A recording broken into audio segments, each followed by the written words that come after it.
시청자 여러분 안녕하십니까? 4월 21일 민TV 미주뉴스입니다. 복권 2,580만 장을 구매해 당첨 확률을 99.3%까지 끌어올려 거액을 챙긴 일당이 조사를 받고 있습니다. 김승재 기자의 보도입니다. 텍사스에서 복권 2,580만 장을 대량 구매, 1등 당첨금을 노리고 실제로 5,780만 달러를 수령한 사건이 뒤늦게 드러났습니다. 당첨 확률을 사실상 99.3%까지 끌어올려 거액을 챙긴 이 일당은 현재 주 정부와 연방 법무부의 조사를 받고 있습니다. 2023년 4월 텍사스주에서 복권 1등 당첨자가 수개월간 나오지 않으면서 누적 당첨금이 눈덩이처럼 불어나던 시점, 영국 출신 전직 은행가 버나드 마란텔리와 호주 출신 도박사 젤코 라노가이츠는 텍사스 복권의 구조적 한계에 주목하고 텍사스 내 복권 소매업체 4곳과 협력해 복권 발매 달망기를 다량 확보한 뒤 치과 폐업 건물이나 창고 등을 개조해 비밀 인쇄소를 꾸렸습니다. 이후 3일간 초당 100장 이상의 속도로 복권을 출력해 총 2,580만 장을 확보했습니다. 복권 장당 가격은 1달러로 이들이 쏟아부은 총액은 2,580만 달러에 달합니다. 결국 이들은 5,780만 달러에 이르는 1등 당첨금을 세전 기준으로 수령하는 데 성공했습니다. 미국 월스트리트 저널은 이들은 약 99.3%의 확률로 1등 당첨을 예측했다고 보도했습니다. 복권 구조도 이들의 전력을 가능하게 한 주요 요인 중 하나입니다. 미국 전역에서 판매되는 파워볼의 경우 당첨 확률이 약 1억 2,920만 분의 1로 모든 조합을 구매하는 것은 현실적으로 불가능합니다. 반면 텍사스주 복권은 조합 수가 약 2,500만 가지로 비교적 단순해 충분한 자본과 장비가 있다면 전 조합 구매가 불가능한 일은 아닙니다. 이 어마어마한 행운이 알고 보니 치밀한 조직의 결과였다는 사실이 알려지자 텍사스 지역사회는 충격에 빠졌습니다. 주사법 당국은 그렉 에벗 텍사스 주지사의 명령으로 두 당첨 사례에 대한 수사를 벌이고 있습니다. 텍사스 복권위원회는 유사사건 방지를 위해 대량 구매를 막기로 결정했습니다. 단기간 내에 소매업체가 주문할 수 있는 단말기 수와 단말기에서 인쇄할 수 있는 복권의 수를 제한하기로 한 것입니다. 켄 팩스턴 텍사스주 법무장관은 불법 활동에 관여하는 사람은 누구든 책임을 묻겠다고 밝혔습니다. 윈TV 뉴스 김승재입니다. 척수 종양 수술을 받은 한인 치과 의사가 수술 후 하반신이 마비되는 부작용을 겪었습니다. 심영재 기자의 보도입니다.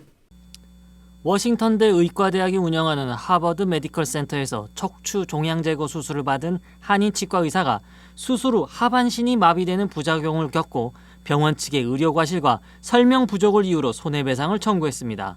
현지 방송 킹5에 따르면 시애틀에 거주하는 치과 의사 론 고는 지난달 21일 워싱턴 주정부에 정식 손해배상 클레임을 접수했습니다.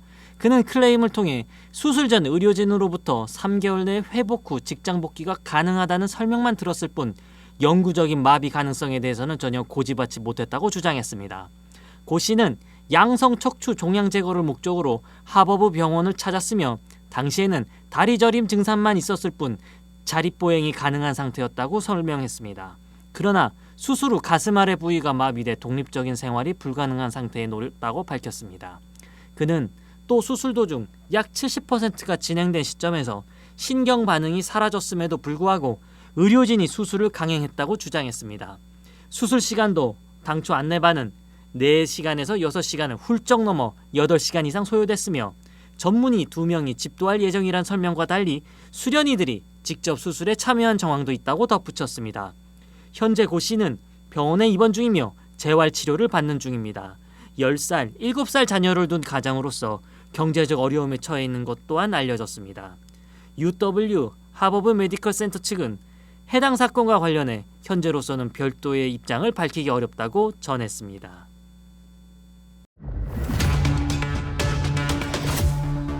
미성년자를 협박 및 공갈하여 자해, 동물학대, 성적 행위 등을 조장한 온라인 폭력 네트워크 764에 대해 FBI가 위험성을 강력히 경고했습니다. 김승재 기자가 전합니다. FBI가 아동 대상 온라인 폭력 네트워크 764의 위험성을 강력하게 경고하며 나섰습니다. 이들은 미성년자를 협박 및 공갈하여 자해, 동물학대, 성적 행위를 강요했다고 알려졌습니다. FBI는 최근에 이 그룹 활동이 급증했다고 밝혔습니다. 764는 소셜미디어, 게임 플랫폼에서 아동에게 접근, 침문을 쌓은 뒤 엽기적인 행위를 강요하며 더 폭력적인 영상을 제작할수록 네트워크 내 지위가 상승합니다. 피해자는 주로 9세에서 17세의 정신건강 취약 계층이나 소외된 아동입니다.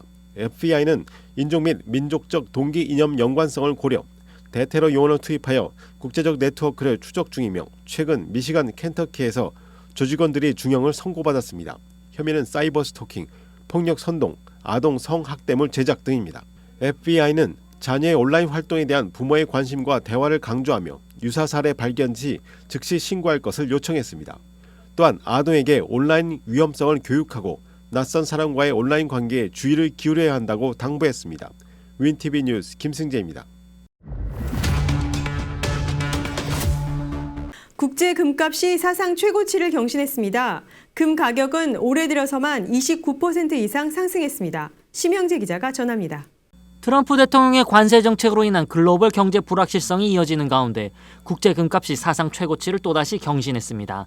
21일 블룸버그 통신에 따르면 뉴욕 상품거래소에서 거래된 6월물 금 선물 가격은 한국 시간으로 오후 3시 45분 기준 온수당 3,404달러를 기록했습니다. 전 거래일보다 2.27% 상승한 수치로 금 선물이 사상 처음으로 3,400달러 선을 돌파했습니다. 금 가격은 올해 들어 29% 이상 상승했으며 최근 10거래일 동안 저점 대비 14% 넘게 올랐습니다. 주요 상승 요인으로는 미국의 관세 정책에 따른 경기 침체 우려, 달러 약세, 미 국채 등 달러 자산의 매도세, 각국 중앙은행의 금 보유 확대, 금 관련 ETF로의 자금 유입 등이 꼽힙니다. 금 ETF 보유량은 2022년 이후 최장 기간인 12주 연속 증가세를 이어가고 있습니다. 골드만삭스는 내년 중반 금값이 온수당 4,000달러까지 오를 가능성이 있다고 전망했습니다.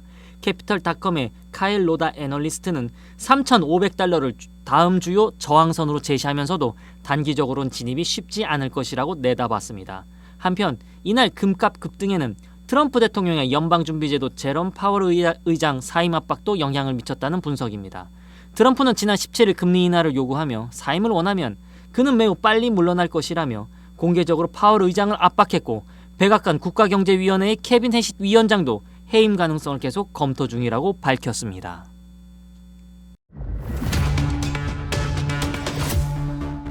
중국이 핵물질 없는 수소 기반 폭발 실험에 성공했습니다. 보도에 김승재 기자입니다. 중국이 핵물질을 사용하지 않고도 수소 기반 폭발 실험에 성공한 것으로 알려졌습니다. 기존 핵무기와는 다른 방식의 새로운 폭발 기술로 향후 군사 전략에 적잖은 파장을 불러올 것으로 보입니다. 홍콩 사우스차이나 모닝포스트 SCMP는 21일 보도에서 중국 선박 집단 산하 705 연구소가 최근 발표한 논문을 인용해 이같이 전했습니다. 해당 논문은 중국 병공학회가 발간하는 학술지 발사체 로켓 미사일 지도에 실렸습니다. 연구소 측은 이번 실험에서 전통적인 핵 기폭제 대신 연료 전지용으로 개발된 수소와 마그네슘을 활용해 수소 기반 폭발 장치에서 강력한 화학 연쇄 반응을 유도하는 데 성공했다고 밝혔습니다. 핵물질 없이 수소 폭탄급 위력을 구현한 셈입니다. 연구진에 따르면 실험에 사용된 2kg 규모의 폭탄은 섭씨 1000도씨를 넘는 고온의 불덩이를 2초 이상 유지했습니다. 이는 TNT 폭약의 열 지속 시간인 0.12초에 비해 약 17배 긴 수치입니다. 연구소는 이 기술이 기존의 핵무기보다는 네이팜탄이나 열 압력 무기에 가까운 성격을 띈다고 분석했습니다. 왕셰펑 수석 연구원은 폭발은 최소한의 에너지로도 점화가 가능하고 폭발 범위가 넓으며 화염이 빠르게 외부로 확산된다며 폭발 강도를 정밀하게 조절할 수 있어 넓은 지역을 균일하게 타격할 수 있다고 설명했습니다. 또한 연구소는 이 기술이 도시나 진입로 폐쇄, 차량 및 장비 소각 등 다양한 군사 임무에 효과적으로 활용될 수 있을 것으로 기대하고 있습니다. 윈TV 뉴스 김승재입니다. 뉴욕 버팔로 지역 한 매장에서 수거한 샘플에서 리스테리아균이 검출된 팽이버섯 제품이 전국 리콜됩니다. 보도에 심영재 기자입니다. 미국 식품의약국은 뉴욕의 하비스트가 생산한 팽이버섯 제품에 대해 리스테리아균 오염 가능성으로 리콜을 발표했습니다. 이번 조치는 뉴욕 버팔로 지역의 한 매장에서 수거한 샘플에서 리스테리아균이 검출되면서 시작됐습니다. FDA는 리스테리아균은 면역력이 약한 노인, 어린이, 임산부에게 심각하거나 치명적인 감염을 유발할 수 있다고 밝혔습니다. 건강한 사람도 고열, 두통, 복통, 구토, 설사 등을 겪을 수 있으며 임산부는 유산이나 사산 위험도 있다고 경고했습니다. 현재까지 관련 질병 보고는 없으며 1월 11일부터 31일 사이에 제품을 구매한 소비자는 즉시 폐기하거나 구매처에 반품해야 합니다. 한편 지난달에도 데일리 메기스 브랜드 팽이버섯이 동일한 이유로 리콜된 바 있습니다. 성경 공부를 마치고 귀가하던 목사 차량에 나무가 덮치는 사고가 발생했습니다. 안타깝게도 동승자는 사망했습니다. 오하이오주 톨레도에서 한 목사가 성경 공부를 마치고 귀가하던 중 발생한 이례적인 사고로 중상을 입고 함께 타고 있던 남성이 사망했습니다. 노스웨스트 침례교회는 페이스북을 통해 에드워즈 목사가 지난 17일 성경 공부를 마친 후 리처드 밀러 씨를 차로 데려다 주던 중 신호 대기 중 갑작스럽게 쓰러진 나무와 전선이 차량을 덮쳤다고 밝혔습니다. 소방당국은 이를 극히 드문 사고로 표현했으며 밀러 씨는 현장에서 사망했고 에드워즈 목사는 중태로 병원에 이송됐습니다. 현재 그는 의식이 있으며 쇄골과 흉골, 척추를 골절당했으나 사지 움직임은 가능한 상태입니다. 부상자 주변의 다른 차량 2대도 피해를 입었으나 탑승자들은 부상을 면했습니다. 부활절 당일 교회는 에드워즈 목사가 중환자실에서 외상병동으로 옮겨졌으며 뇌출혈은 즉각적인 위협이 아니라는 진단을 받았다고 전했습니다. 에드워즈 목사는 깨어난 직후 해야 할 일이 많다며 목회 복귀 의지를 보였습니다.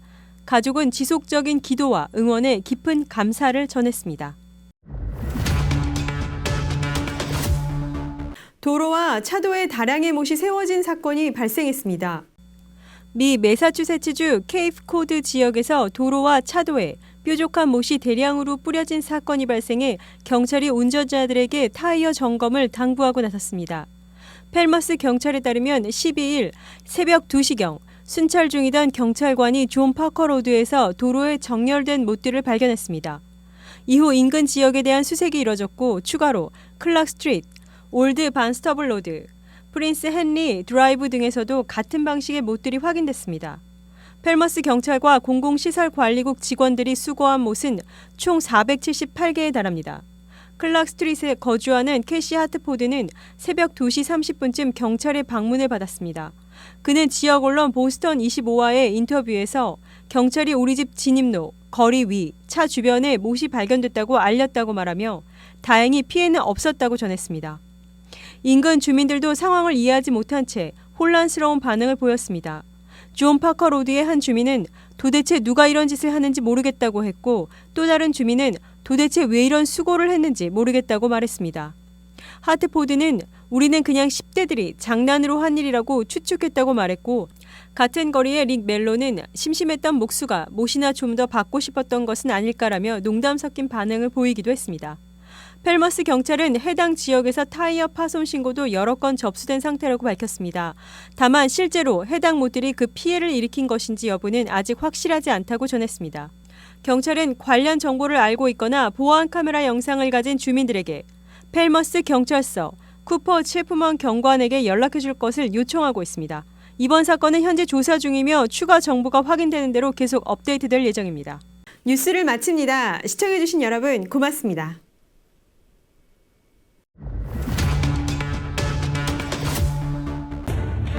채널 24.5 윈티비 시카고 윈티비는 공중파 채널 24.5를 통해 매일 24시간 방송하는 미 중서부 최대 한인 방송국이며 시카고 한국일보도 함께 경영하는 종합 미디어 그룹입니다. 저희 유튜브 채널 윈티비 시카고의 성장을 위해 구독과 좋아요를 눌러주세요.